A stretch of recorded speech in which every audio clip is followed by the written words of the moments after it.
Welcome and good evening. My name is Serge Permikov, NYU Stern MBA 2015, and the Stern Alumni Council board member. I'm thrilled to be here with you tonight for a very exciting program. It's great to see so many alumni join us here tonight, and thank you for those who are joining through YouTube Live. It is my pleasure to introduce Professor Dolly Chugh, author of the very recent book just published yesterday, The Person You Mean to Be: How Good People Fight Bias, in conversation this evening with Jen Wynn, a fellow Stern alumna. Professor Chugh joined Stern in 2006 and is currently an associate professor in the Management and Organizations Department. Her primary area of research focuses on psychological constraints on the quality of decision-making and with ethical import, a phenomenon known as bounded ethicality. She's particularly interested in unintentional forms of unethical behavior, a topic which, as the title suggests, is explored in her book. Our moderator this evening is Jen Wynn, a Stern MBA class of 2014 and blended learning manager at the Obama Foundation. She started there in 2017 after holding several roles in various educational programs. Professor Chugh and Jen share a passion as advocates for educational leadership development. Thank you both for being here this evening. The Person You Mean to Be was published by HarperCollins yesterday and is sure to be... Congratulations. And is sure to be a favorite among academics and industry experts alike. Through Professor Chugh's new book, her hope is to help individuals and businesses overcome unconscious bias to build a better workplace and world. In other words, she likes to say she studies the psychology of good people.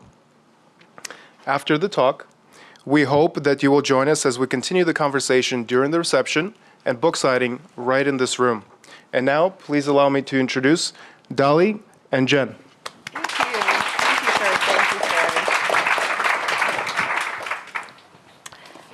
I am so excited and thrilled to be here. Not as much as me, Jen. Jen is a former student, so this is so exciting. It's more exciting for me than for her, but sure. We'll see by the end. I loved this book. Oh. Like, if you can't tell, I think I told you on the phone that I had annotated it. So I just want you to know, like, I'm not kidding. I really got a lot out of this book. She's a close reading. I remember that for class, close reader. She reads closely. So thank you for reading. Absolutely. What I loved about The Person You Mean to Be: How Good People Fight Bias is that it's different from other trainings and readings that I've done, which often try to help by offering systems that you can put in place to mitigate bias. Right. So like a hiring system, have your competencies upon which you view all candidates and score all candidates, right, and et cetera. This book was totally different. It was about personal reflection and interpersonal dynamics, which that feels like it comes up every day for me. And it just felt so relevant for the times and so applicable every day. Oh, I'm so glad to hear that. That is what I was hoping for. I wrote it with our lives in mind, with my own life in mind, with my own missteps in mind. So for all those moments when I confused two people of the same race for each other, two students of the same race for each other who looked nothing alike in class in front of everybody, right?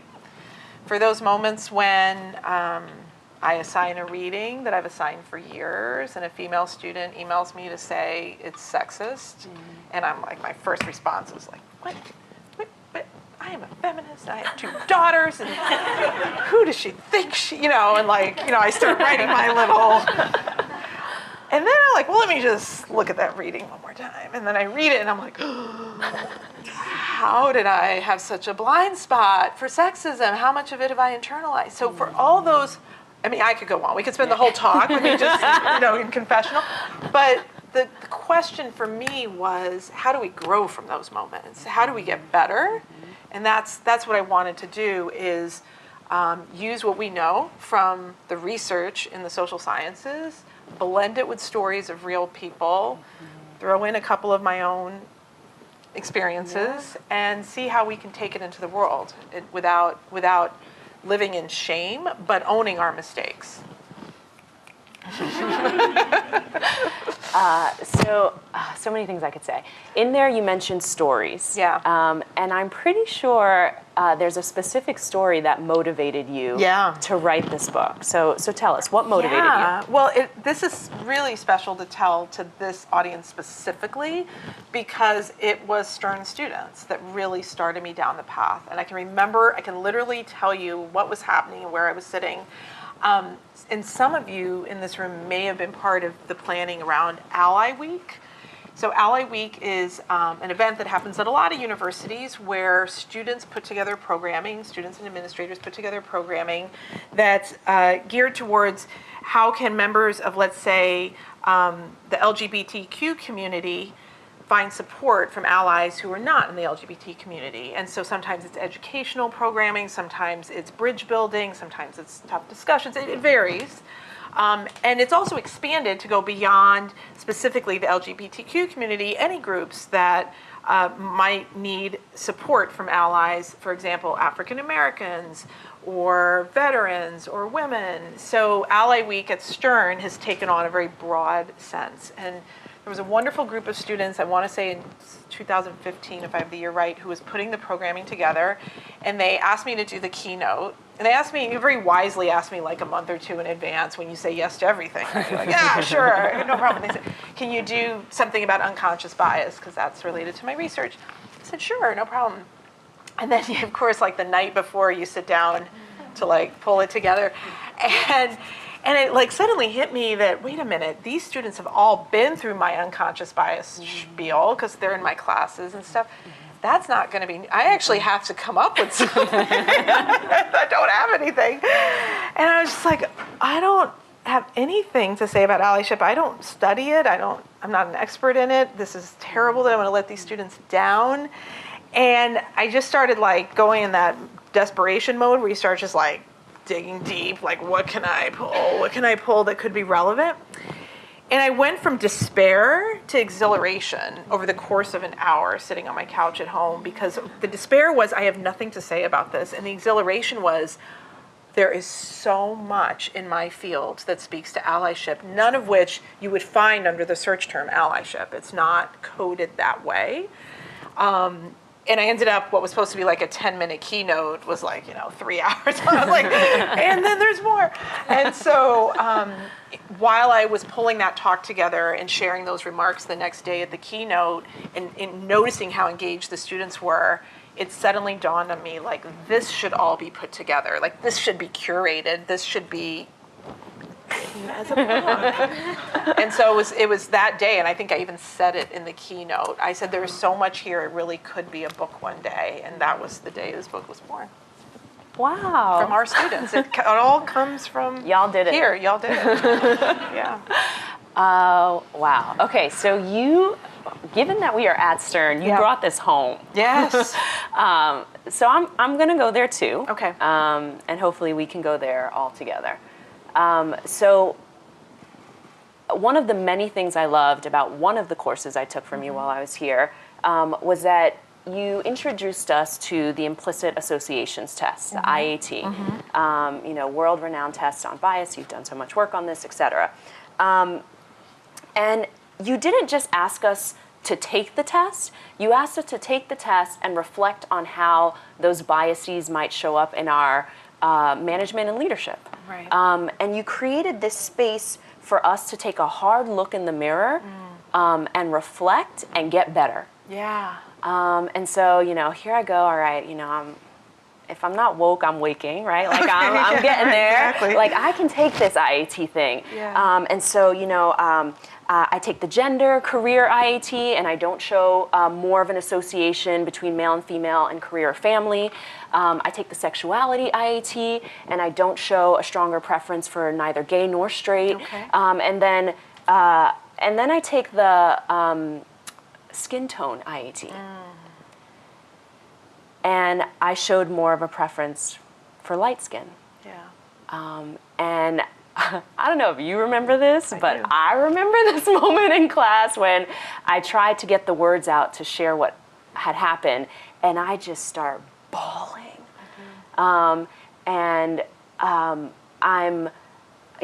I'm ashamed. Like, here I am, a dark-skinned woman showing preference for light-skinnedness, and I'm a former 5th grade teacher in East New York, Brooklyn. So like, who have I hurt along the way that I was intending to be a partner to and a supporter of? There was snot everywhere. It was like ugly I don't remember that part at all. Like, it was bad, y'all. And it reminds me of one of the chapters in your book, if you are not a part of the problem, you cannot be a part of the solution. So what do you mean by that? Yeah. Thank you for sharing that. That was a really powerful moment, and the reason it was really powerful that day for the rest of us, the gift you gave the rest of us, was you modeled for us the vulnerability we need to have to do this kind of work and this kind of reflection. And that's what that chapter title is about. If you're not part of the problem, you can't be part of the solution. It's so threatening to our identity. Like, your tears, I think, were because your identity was being threatened and challenged in the most profound way. And as psychologists, we call that self-threat. And in moments of self-threat, we tend to go into the red zone. We double down on whatever identity we're trying to protect. And it's hard to grow when you're in that red zone. You're just in that preservation mode.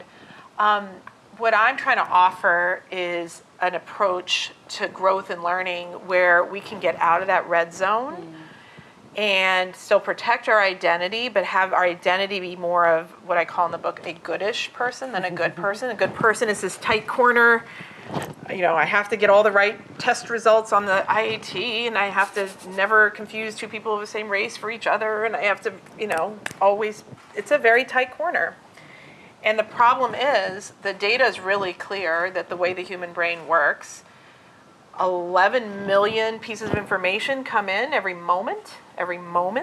Only 40 of them are processed consciously. So there's a whole lot of stuff going on in low power mode that you're not fully grasping, and it may not line up with your conscious beliefs. So the question is, when this stuff screws up, are you going to double down and say, nope, that's not what happened? Or are you going to say, all right, got some work to do? I think when you say, all right, I got some work to do, when you start to do the work, that's where you say, if I'm not part of the solution, if I'm not part of the problem, I can't be part of the solution. I got to own this stuff to deal with it. So many thoughts. Yeah. So this comes from somewhere, right? Like, I wasn't born this dark-skinned little girl who just suddenly said I like light skin, right? So can you talk to us about what you call the smog, and the importance of self-acceptance if we are going to do something about it? Yeah, absolutely. So the smog is a metaphor that Beverly Daniel Tatum crafted, and she's referring to as smog is all the associations that are feeding into the brain, that are forming the 11 million associations and pieces of information. So it's everything from the stories you read as a child, the media you consumed, the people that you see around you. Everything gets that smog gets breathed in, whether you agree with it in the 40 or not. You're breathing in that smog, and it's forming associations. Like, at some point in your life, I could say peanut butter, and you would say, and I could say twinkle, twinkle, and you would say, right? That somehow, I bet you don't know the moment that became part of the smog, that became part of your brain. Having darker skin doesn't protect us from the smog. When we look at the implicit association test results, which is a measure that anybody can take online anonymously, you go to implicit.harvard.edu, and you just go in as a guest, don't give any personal information. And, I mean, you can, there's no reason, don't give any personal go into a big database, but there's no reason for you, like you don't need to. And when you take those IATs, you go into, your results go into a database with millions of other people, and what we see when we look at that data of millions of other people is that women show stronger implicit gender bias than men do. That on the implicit race bias test, 80% roughly of white Americans show implicit race bias favoring whites. And then amongst black Americans, it's kind of split half and half. It's not the opposite of the white American finding, right? It's not like 80% have implicit pro-black bias. It's split, and that's the smog, that we've got a lot of associations, intended or unintended, in our society that create an association between negative things and African Americans. Whew. So I'm going to go hopeful, because there's a lot in your book that's really hopeful. Yes. So one concept that hooked me is not just being a believer, but being a builder. Yeah. So can you talk to us about what it means to move from believer to builder? And, well, first of all, why is that important to do? But could you give us a story of someone you feel who demonstrates that move? Yeah, absolutely. So the believer-builder idea is something I introduced early in the book, where I offer that many of us believe in diversity, inclusion, equity. These are values we aspire to and buy into. The question is believing in those things the same as actually building them? Is it the same as actually building a self and building a community and building a workplace and building a team where those things actually manifest? And again, the data suggests that we're not quite there, that believing in it isn't the same. Part of it's this problem, the 11 million 40, part of it is the interpersonal interactions. And so what I tried to write the book towards was the assumption that if you're picking up this book, you believe in these values, right? So that's my way of avoiding some of the hate mail. It's just like, really early on, I'm like, maybe this book isn't for you. I don't know. Like, just check first. But if it is for you, if you're a believer in these things, then we're going to just take that as a given. I don't have to convince you of the value of those things. I'm just going to offer a guide on how do we actually build it. What's the how-to around it? And I think that's what a lot of us are craving. I know that's what I'm craving. It's like, what do I actually do? So that's the believer to builder. People who have done it well, there's so many great stories in the book. This was the best part, most unexpected joy of writing this book. You know, as academics, we don't actually get to talk to people. They don't let us do that other than in classrooms. So the idea of actually getting to just interview people, and some of them were friends of mine, like people I've known for decades, but never had a conversation about race with, close friends. Some of them are famous people, Jodi Picoult, the best-selling author, Tommy Kail, the director of Hamilton, Joe Mcneil, the Greensboro 4 civil rights activist. Some of them are those kind of stories, and some of them are alums of Stern.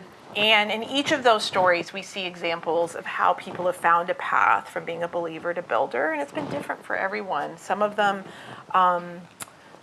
there's a wonderful story in there of Rick Clow, who's at Google Ventures, who he sort of grimaces when he uses this term, but he's like, he's one of the good guys, you know, in the sense that he tries really hard to do the right thing. He's in technology, knows women and underrepresented minorities are not getting a fair shake in some circles, so he's trying hard to make sure they're on his team and so on.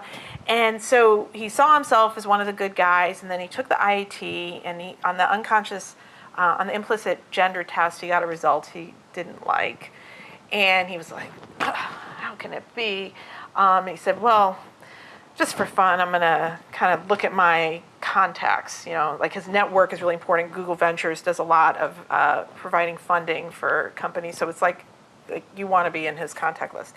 And he's like, I'm just going to he actually used software that does gender recognition on names. So it's not perfect, but it's a roundabout way of, getting a gender split and assuming a gender binary on the names in his contact list, and it came out 20% female, 80% male. And he was like, "Eee, that's a little awkward."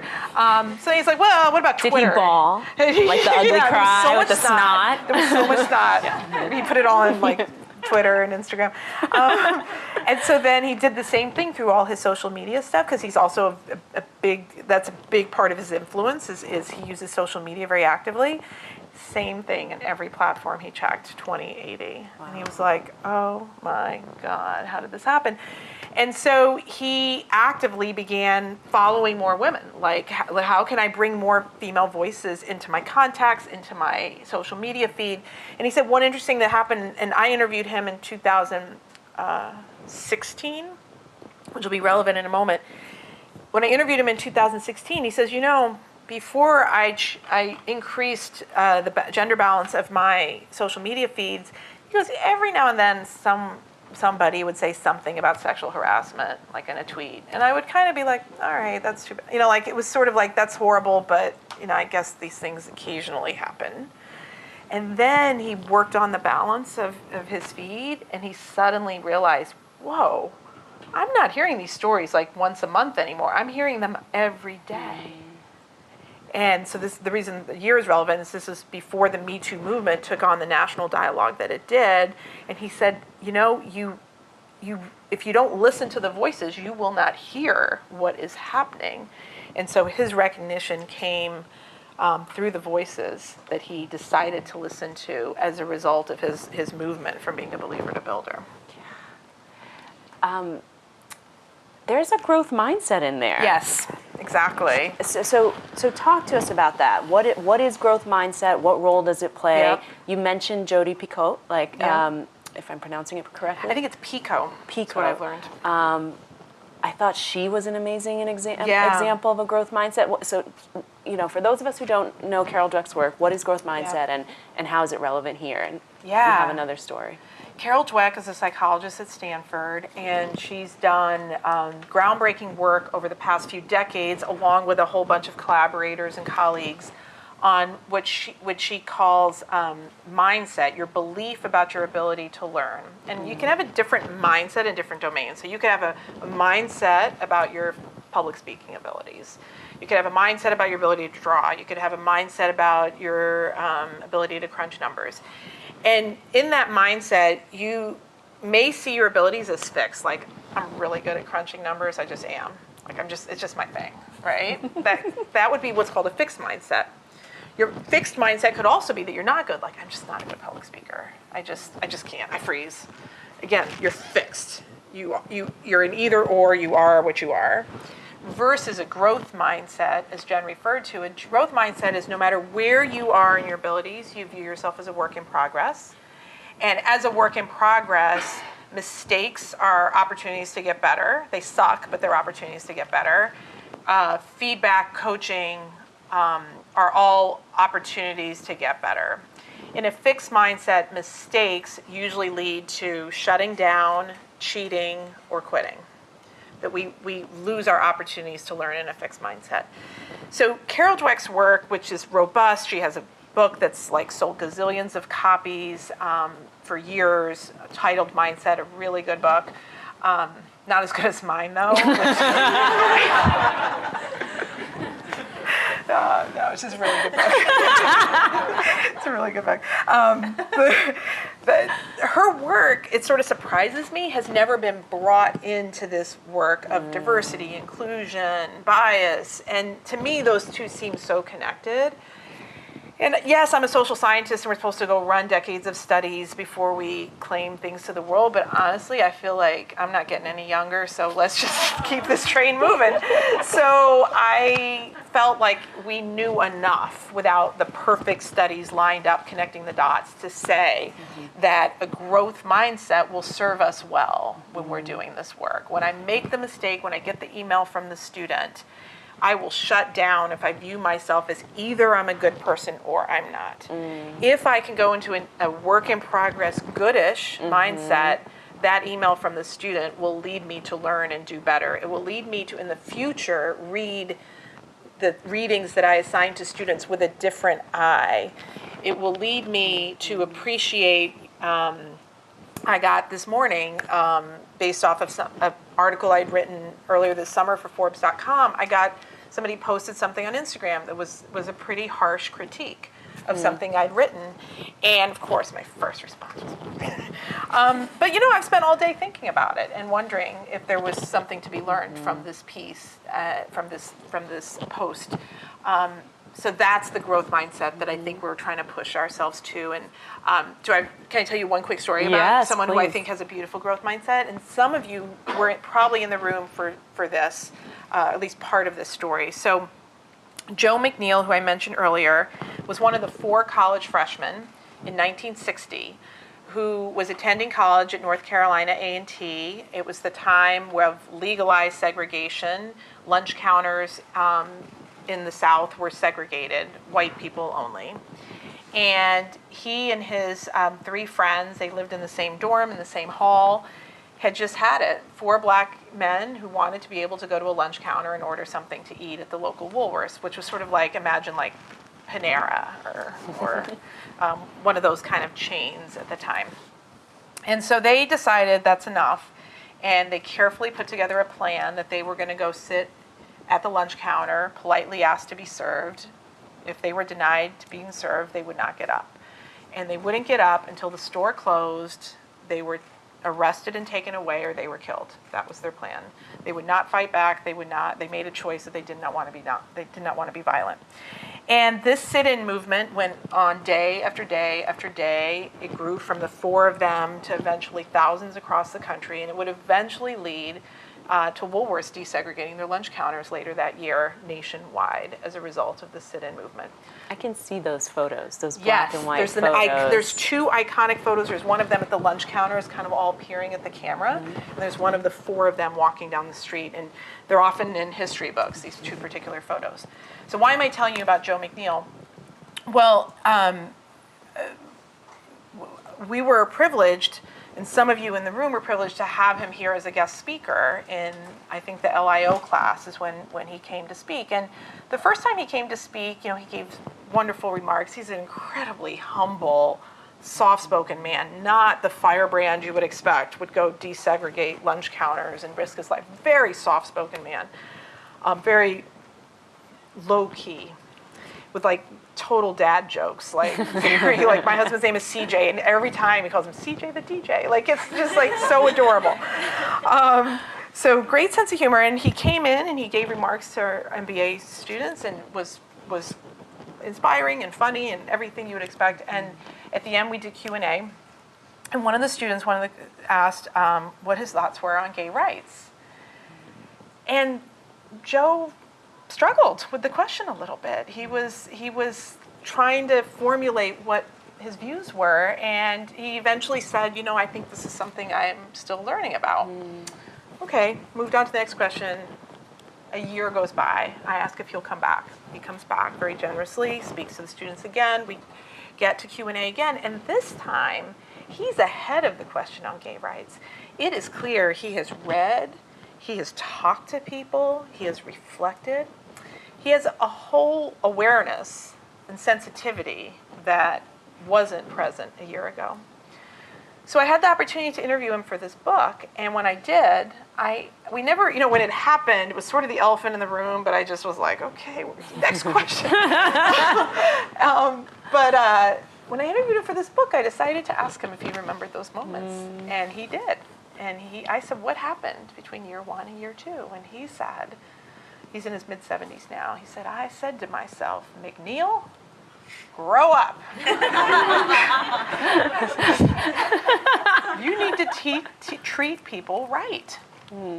And he proceeded to tell me a few stories that I didn't put in the book, but about just when he was growing up, how gay people were treated, and how that was the culture, that was the smog. That was the smog of his youth, and he had just allowed it to go unchecked into adulthood. And that question really kind of gave him pause, and he did the work, and he said, I can still grow. I'm in my mid-70s. He didn't say I'm a civil rights icon, but he is. If you go to the Civil Rights Museum in North Carolina, literally there's like a 10-foot tall statue of him.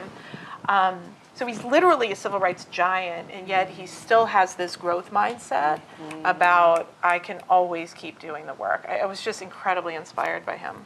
And again, that was a moment that I think had some seeds in interactions with our students. I'm going to be good. Callie keeps showing me signs. Is she? Oh, Callie's the best. I have more questions to ask, but I'm going to pause and take maybe one or two audience questions, maybe come back to one of mine, and then we can come back to the audience. Is that okay? Okay, Sounds great. good. So please wait for the mic. Callie has a mic. Okay, great. We have 2 mics. Does anyone have a question?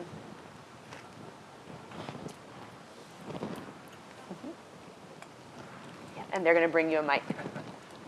And please share your name. Sure. I'm Mark Bassine. Hi, Mark. Professor, I wanted to ask, I haven't read your book yet. I hope to do that.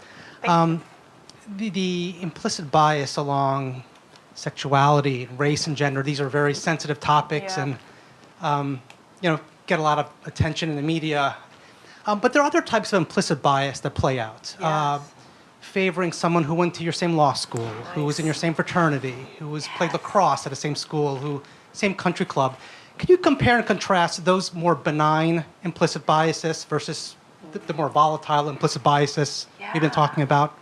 Absolutely. Thank you. That's a beautiful question. There's actually one study I share in the book by Lauren Rivera, who's a sociologist.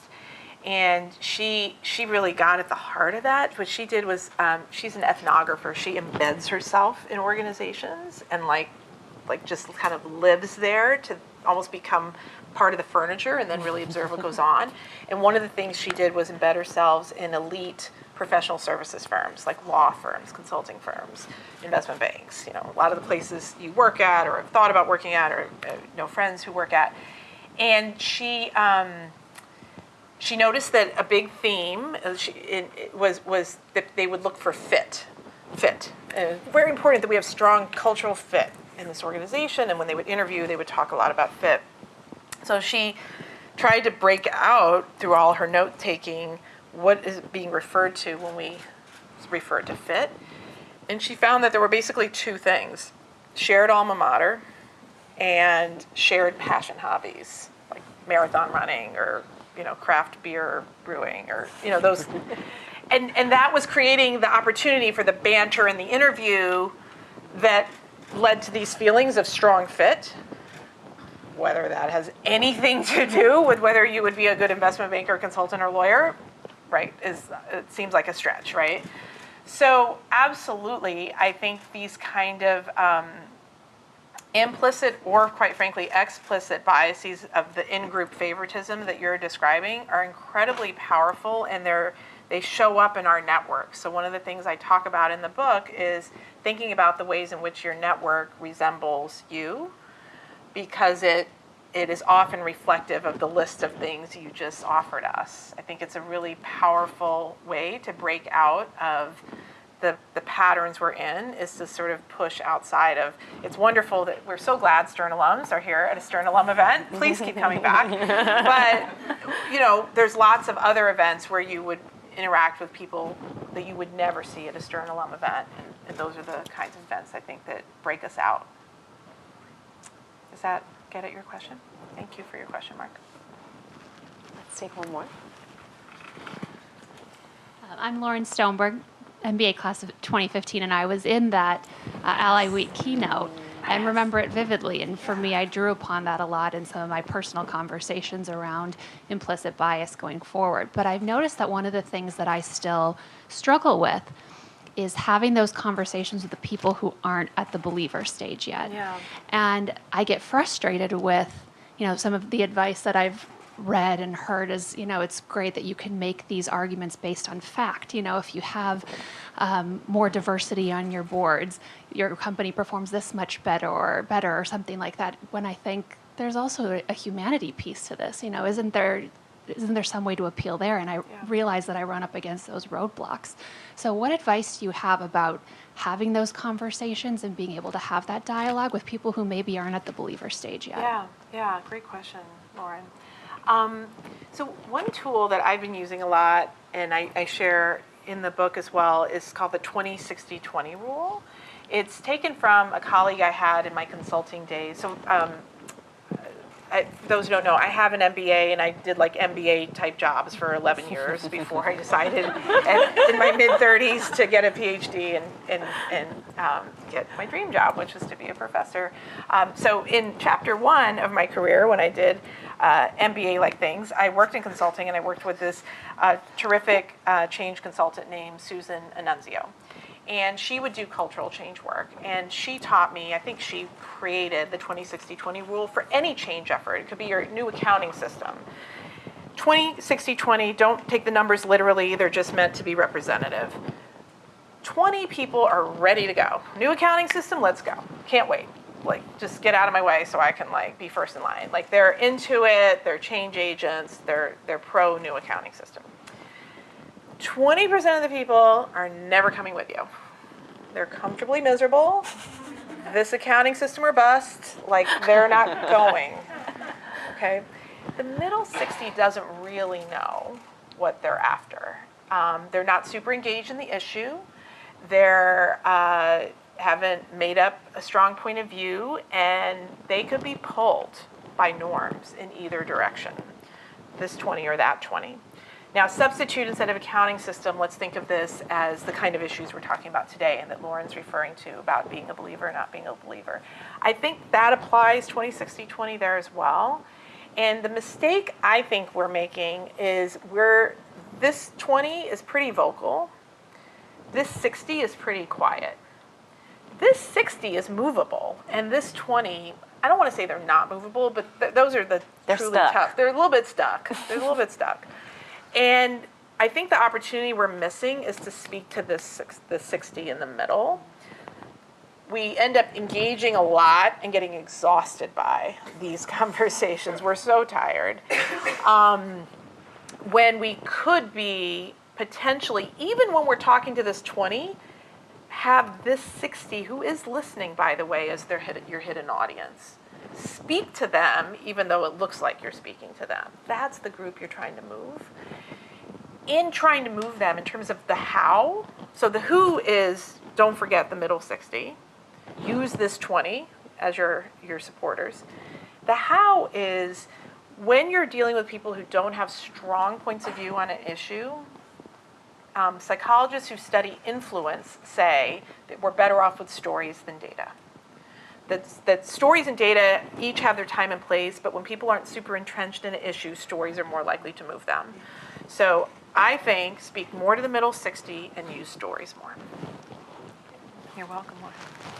Would it be possible, how about I do 2 more questions? That'll give the audience time to come up with their questions, and after 2, I'm coming back to y'all. Okay, good. I'm seeing head nods, so that's good. Okay, great. Okay, I'm going to try something out. I'm going to try to apply the 20-60-20 to, is it Mark? Yes. To Mark's question, and tell me, I told you I was going to go there. All right, okay.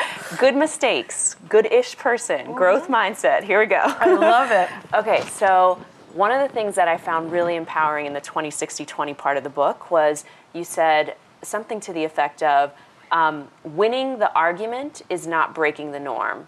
Breaking the norm is breaking the norm. Yep. So, former consultant, I'm sitting in consulting firm X. Yeah. I'm, it's a recruiting conversation, and I'm hearing this fit thing. Perhaps to someone who I might deem to be in the stuck 20, and I may be wrong, so I should have a growth mindset around that. But with the 60 in mind, I asked a question like, I'm curious, what do you mean by fit? I keep hearing beer brewing or something. Oh, craft beer brewing. Yeah, that. Clearly, I wouldn't have made the fit. I don't know if I'm saying it right. Like, Yeah, so is that enough? What do I do So, to speak to the 60? yeah. So 2 things. So one is, I think some of these like fit things aren't even necessarily articulated, right? Like it's just this like great conversation you have, and they're a great guy, and they fit right in. So I think the question is, that's so wonderful to hear they fit right in. Can you tell me more about that? What does that look like for you? How does that show up for you. Depending on what level of formal power you have and sort of where you're sitting in an organization, and everything we learned in LIO still applies about understanding your formal and informal sources of power. But if you have, let's say, low formal power, but some informal power in the sense that you have credibility, absolutely questions are a perfect way.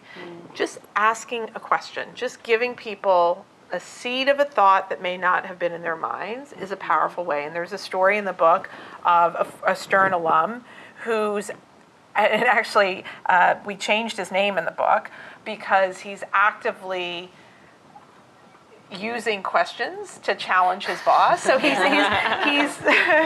currently employed in a very high profile firm, and he feels his boss has some growth to do, but he doesn't want to challenge him directly. So all he does is just always ask two more questions on these things.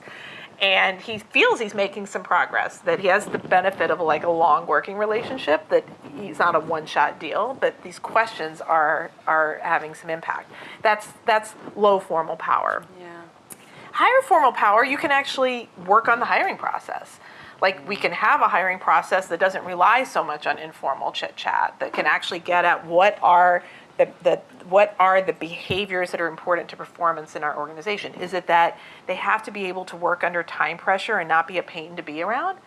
Well, then if that's what fit means, then test for that. Like, put them in a high pressure situation and see if they're a pain to be around, as opposed to assume that if you can, in a sort of medium pressure situation of a job interview, just chit chat and not get bored of each other. That's like a less perfect way of assessing fit, I would say. Mm-hmm.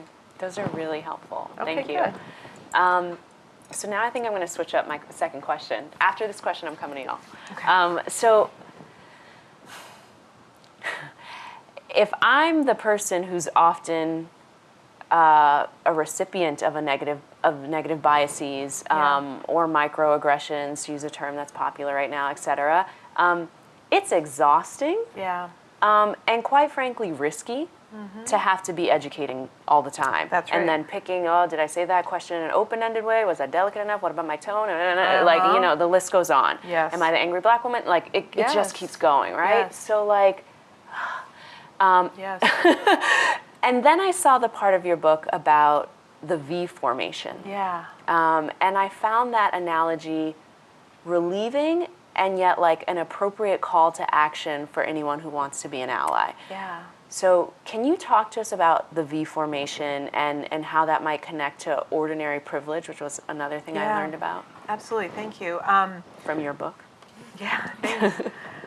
Suba Berry is president of Working Mother Media, and she's held a number of diversity and inclusion positions in large financial services firms. And she taught me the V formation. She said, I asked her when I interviewed her for the book, like, don't you get tired? You've been doing this for decades. Like, isn't it just exhausting? And she said, I was flipping channels one day. I came across this National Geographic special about birds. I knew nothing about birds, but I just sort of watched.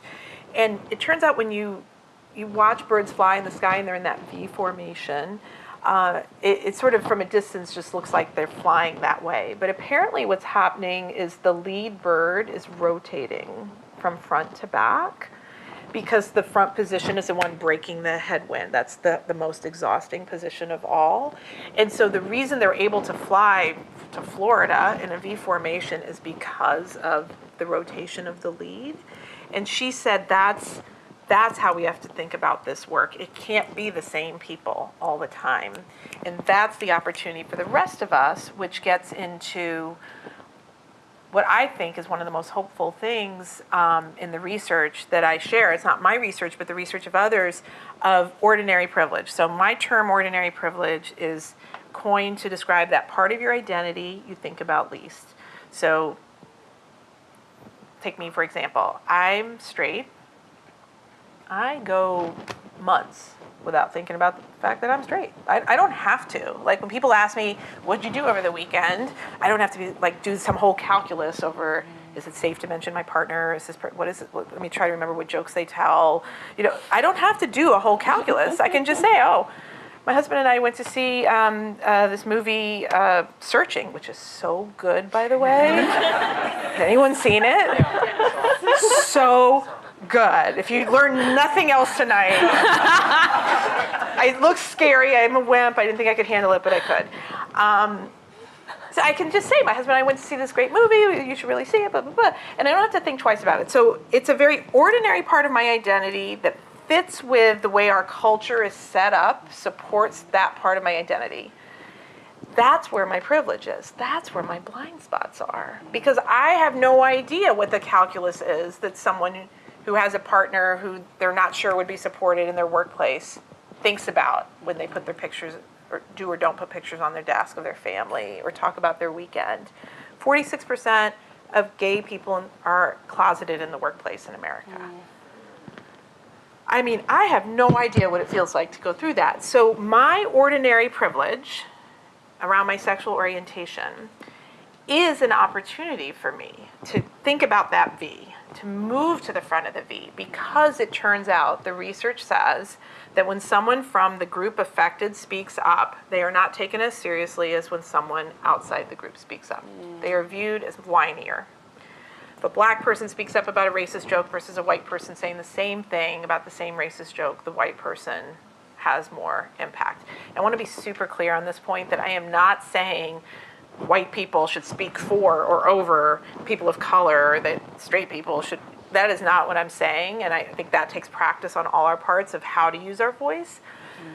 But the idea of ordinary privilege is we may feel like, I don't know what my place is,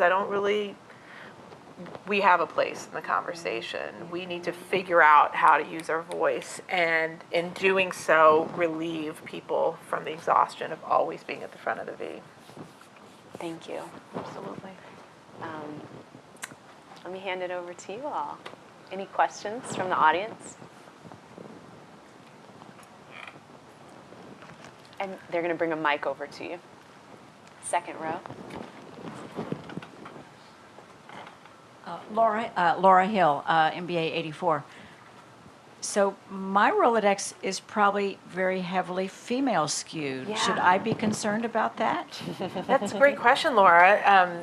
So I think the questions I'd ask myself if I were you were, are you in a field where men or people of other genders have a hard time breaking in or have a hard time advancing? Is this a field where we would benefit from more gender balance? And is your Rolodex an opportunity to begin shifting that? So I think it's very dependent on what your situation is, but probably there is an opportunity there. That said, there is research that shows that women and men network differently. That this isn't in the book, I don't know this research super well, but that men tend to have, I think I'm getting this right, similar networks for work and social networks, whereas women tend to have separate, like work networks and social networks don't overlap as much. Thank you for asking your question, Laura. Do we have time for, okay, one more question? We have one In right the front here. row? Stacy. Thank you. Hi, everyone. My name's Stacy Hahn Williams, MBA of 2017, so only been working for about a year. I have a question about trying to influence and change in an organization where the perception of senior leadership is that it's diverse, it's very diverse and very inclusive, but in talking to people, I'm hearing that they don't feel comfortable bringing their true self to work. Yeah. So what kind of advice would you have for me to be able to, someone with low power, low formal power, to be able to drive change and be of influence? Yeah. So just to be sure I understand the situation Stacy described, so it's senior leadership perceives themselves as diverse, perceives senior leadership Perceives the organization. The organization is as diverse and inclusive. and inclusive. Have there been any like climate surveys or that kind of thing done internally where there's anonymous data collected on this issue? It happens every few years, but not much is done with it. Okay. From my understanding. Got it. And so one question might be to think about ways in which you could frame that as an opportunity to first like dig out the old data that no one did anything with and see if there might be useful information there, depending on what questions were asked, whether there's qualitative comments, and then to see if there's a way to revive that and even like rethink the questions a little bit. Are they really rich, nuanced questions? One thing that I haven't solved this problem, but I just want to highlight it with inclusion surveys is sometimes we'll say things like, how, imagine better wording, but basically it'll say, how inclusive are we? And 90% of people will say we're very inclusive, and then we'll think that's great. Like on most things, if you get 90% saying the good rating or the excellent rating, we're happy, and that's true for like books and products, and that's true.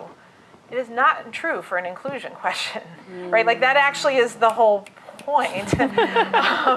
So I don't know what the number is. I don't know if that's 100% or if that's unrealistic, but I know that like 80 and 90 is not the answer, that's actually still a problem. So that's another thing I would be careful of, is not helping them. Every time I walk someone through that logic, they go, oh my God, of course. But for somehow we're just so trained to think of data, survey data as like that's a good response, that we just don't break it down and parse it. So I would definitely help them parse that data as well. So maybe that's somewhere to start. Another idea that comes to mind is something that Stern students have done here that I think has made a huge difference, which is the Stern Speaks. Is that what it's called? Stern Speaks? Which may, it may post-date depending on when you graduated, but it's a speaker series attended by students and run by students alone, where they, it's I think behind the resume, or the person, not the resume, is the idea, and they have people come, 2 students, each speaking separately, and they tell their story in the most vulnerable way, like their humanity story, not their career story. And they really reveal, like, this is what my childhood was like, these are what my dreams are, this is what my deepest hopes are for my life. And they come to life and before your eyes as a 3-dimensional person, and they're very careful to pick a wide variety of people. It's completely off the record, nothing's taped, nothing's broadcast. It's created a really strong moment of community, and I think it's helped highlight moments where people don't feel they belong because they bring that forward in an honest way. Yeah, thank you. That's really helpful. Thank you, Stacey. Thank you. I know we have to wrap. I'm going to sneak in one more question. Okay, so, and then we're going to go to the cocktail. Actually, Serge, I'm going to ask you to close this out and take us to the, okay. So I left, I took the little like sticky notes off, but I had names, right, of folks that I wanted to like talk to about each section, and like specific things I wanted to do because it was so actionable. Okay. So on that note, what would you ask everyone here to, after this event, either talk about with their friends or go do on a call to action tip? Absolutely. Call to action. Okay. So I'm going to actually like amp it up. I'm going to say we're not going to wait till you leave here. We're going to say, while you're grabbing a drink, while you're meeting new people, let's learn about each other's names. One of the opening stories in the book is about Sarah Weeks and Geeta Bharadarajan, and how they were working closely together, and Sarah was terrified to say Geeta's last name, and so she just never said it. And at one point, this became apparent that Geeta perceived her as arrogant. It perceived anyone who didn't try to say their name as arrogant, and Sarah was like, no, I was scared to offend you by saying it wrong, because it's a long, multisyllabic South Indian name. And in that moment, Sarah realized she was doing what I confess I also have done most of my life, which is when I don't know how to say a name, I just avoid it. And if I'm even more honest with myself, I avoid the person. Because I don't want to have that weirdness. And so one of the things that I learned from their story was once they broke through this name conversation, their collaboration got so much richer and deeper. They actually started having other conversations about cultural differences and stereotypes they had of each other's groups. And so it opened up an honesty. And Sarah took ownership for learning the name. She asked Geeta if she would help her. Geeta was willing to help. But even if Geeta hadn't been, or if Sarah didn't want to ask her directly, you can go to Google and how to pronounce put anything, and you get multiple websites come up with audio files. Yeah. I mean, back in the day, I used to call people's like voicemails in the middle of the night. So awkward when they have it forward to their home phone. Just happened once. Awesome. But so I would say call to action is anybody you talk to, try to learn to say their name correctly, or make a mental note of the name, and then when you go home, learn how to say it. And another thing you can do if you feel you already know how to pronounce their name is appreciate that everyone's name has a story. Somebody somewhere felt there was meaning to that name for that person upon their birth or whatever naming tradition later in life they had. If appropriate, how can you think about ways in which you could learn about the person through their name? I think it's a really powerful, actionable inclusion hack that we can do today. If we start by learning, if everybody thought about one person in their workplace whose name you've avoided or never learned or nicknamed or shortened, and made it a commitment by the end of the week that you would know how to say their name, that in of itself would be a powerful inclusion task. Thank you. Thank you. Thank This you was a so pleasure. much. Serge, will you close us out? Yes.